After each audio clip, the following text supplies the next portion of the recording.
Welcome back to the fourth and final module of Instagram for Business, level 101 in the 360 series.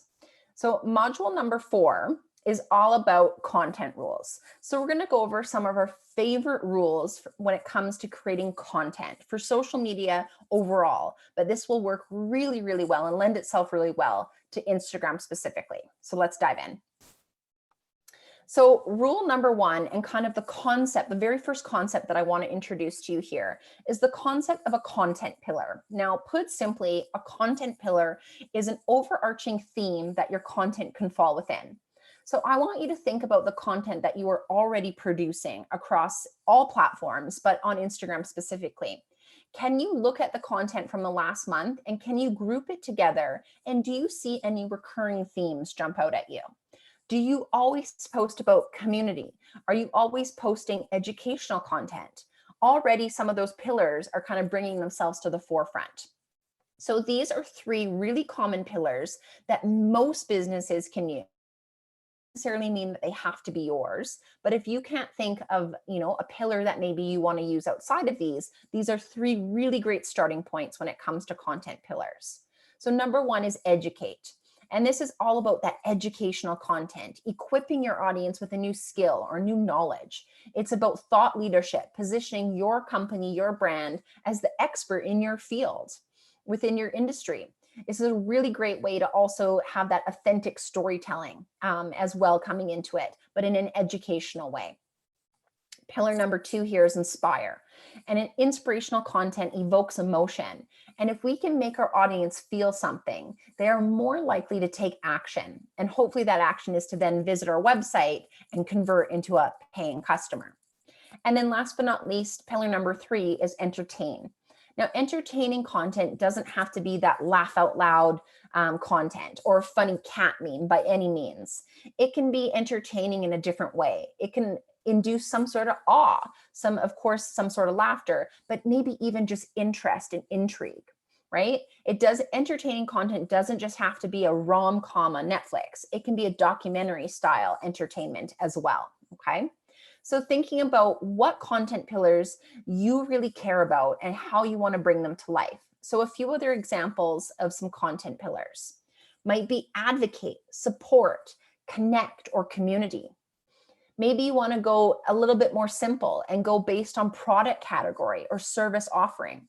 For example, a home builder who specializes in commercial renovation as well as residential renovation. So maybe those are 2 of their product categories, right?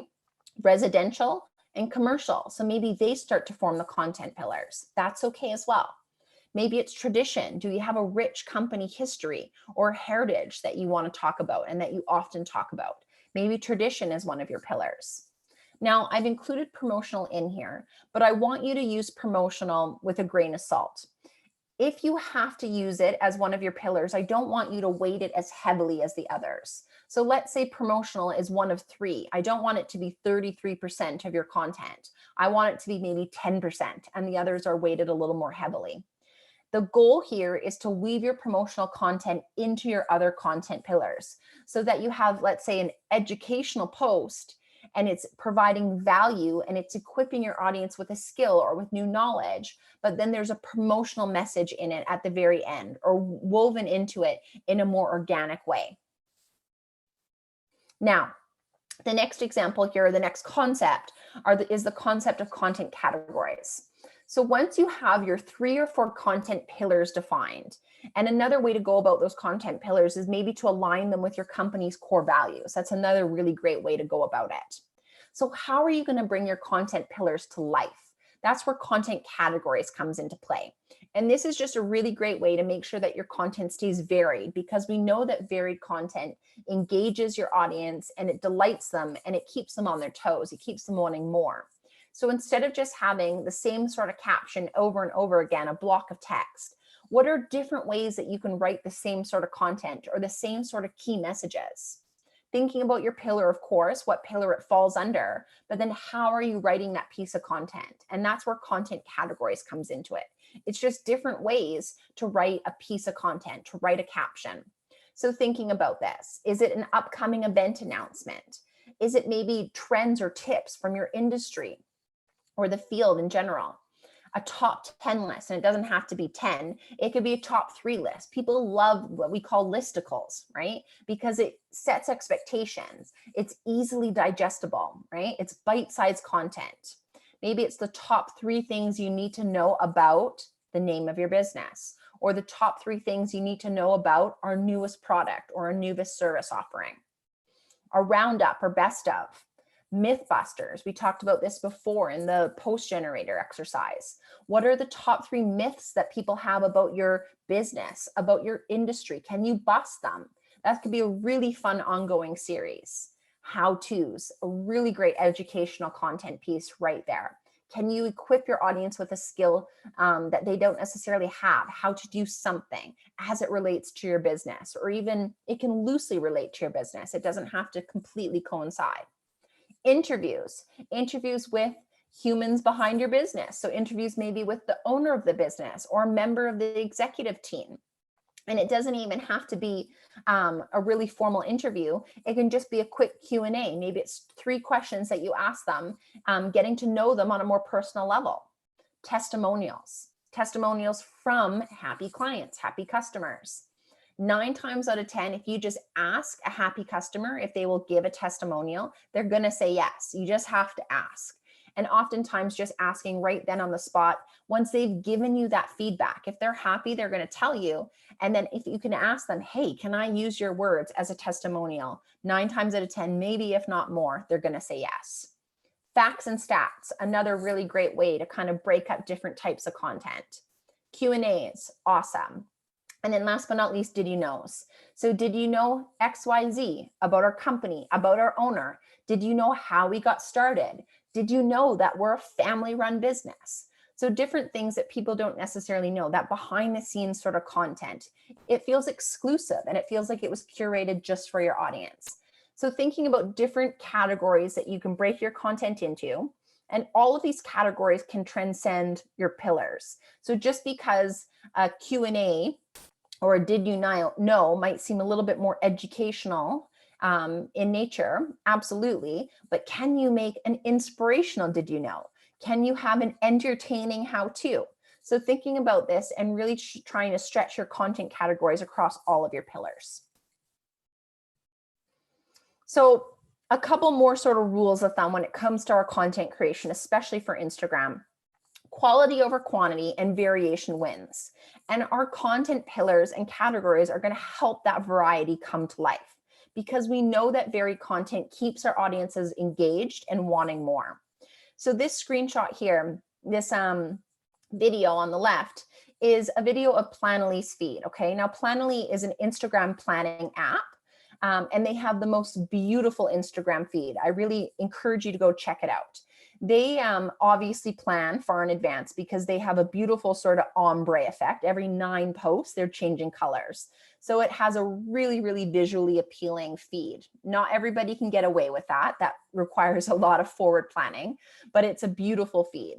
Now, if we look at their feed, we can see that they have so much variation. They have design posts that they're designing, in an app maybe such as Canva, or using an Adobe product. Then it mixes it in with a real life photo. Then it's a lifestyle photo. So they have lots of different variation, and you can almost see their content categories coming to life. 3 things to try. Okay, that's a list. We've got educational pieces. Maybe it's a how to do this on Instagram. We've got testimonials. We've got interviews, Q&As. We can see those content categories coming to life on their feed. So they are a really, really great case study and example of a business using this kind of rule well. So this is just another example of how Planoly is really bringing those content categories to life. This is a snapshot of their blog on their website. And we can see here that the top menu is literally their content categories. We've got tutorials, we've got best practices, inspiration, interviews, news, downloadables, instructionals, and more. So we can see that they have a really varied content, and it's broken down so you can easily find what you're looking for from their blog all the way across to their Instagram feed. This is just a further snapshot of their blog. And again, you're just seeing those content categories come to life. How to, best practices, this week's social sphere, a bit of a roundup or a news article, okay? We got an event recap here, an educational post, how to optimize hashtags on Pinterest. Then we've got a Pinterest case study. So doing a little bit of a community outreach and celebrating a different company, okay? So lots of really great options right here. And just a further snapshot of their Instagram feed. And again, you can see that they're offering value all the way around, free downloads, free workbooks, and you can see that variation coming to life. You've got a quote right here. So it's a little bit of a testimonial or a quote, something inspirational. You've got the did you know? You've got the 3 reasons. So all sorts of different types of posts. You see their pillars coming to life and you see their categories coming to life. So that brings us to the next 3 exercises in your workbook. So exercise number 2 is all about nailing down your content pillars and the categories that you think that you can use to bring those pillars to life, okay? Exercise number 3 is coming up with some different sort of posts based on your content categories, okay? So bringing those content categories to life and actually starting to craft some posts that you'll be able to use on your Instagram feed. And then exercise 4 is a bit of a content calendar. So committing to some frequency, how often you're going to be posting on different features on Instagram, and a formula for how you can make it all happen. So that's scheduled content versus your live content. So really getting it down on paper so that you have a bit of a roadmap for going forward. Okay, so exercise number 2, just a quick peek at it here. Those content pillars and categories. So what are your 3 pillars? Those 3 overarching themes that your content is going to fall within, and the primary content categories that you're going to use. Bringing those content categories to life and actually coming up with a few post ideas for them. Again, perfect jumping off points to then be able to craft the full caption. And then last but not least, that Instagram content calendar. So really coming up with the different features that you're going to be using, committing to how many times a week you're going to be posting on each, how many are going to be scheduled, how many are going to be live, and then a few additional questions for you to answer there at the bottom of that worksheet. So just a few final reminders when it comes to using Instagram for business. So try new features only if they make sense for your business. We don't feel as though you have to be using every single feature to be doing Instagram well. If you know that your audience is not on IGTV, for example, then don't spend your time there. Or if they're not viewing Reels, then maybe you're not trying Reels yet. Maybe you're just focusing on your feed and your stories to start, and that's okay. Or if you know that you don't have the capacity to do more than just those 2 features, then don't, because consistency is more important than frequency. I'm already hopping to number 4, but it's so important that I'll say it again. So try those new features only if they make sense for your business and you do have the bandwidth and capacity to do so.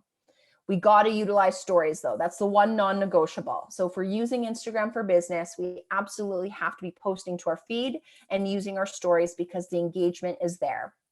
And then number 3, that varied content always wins. So really thinking about what those content pillars are, what content categories you're going to use to bring them to life so that you can have that varied content that engages, resonates, and keeps your audience guessing and on their toes, because that's what's going to delight them. And that's what's going to keep them coming back and wanting more. And then, like I said, I'm going to say it one more time because it's so important, but your consistency is more important than your frequency. So don't feel as though you have to post on Instagram 7 days a week. If you are a one-man show, one-woman show, and you know that you can only post consistently 3 times a week, that's what you're committing to. Consistency is more important than frequency. That's what matters. So thank you so much for tuning in to Instagram for Business Level 101.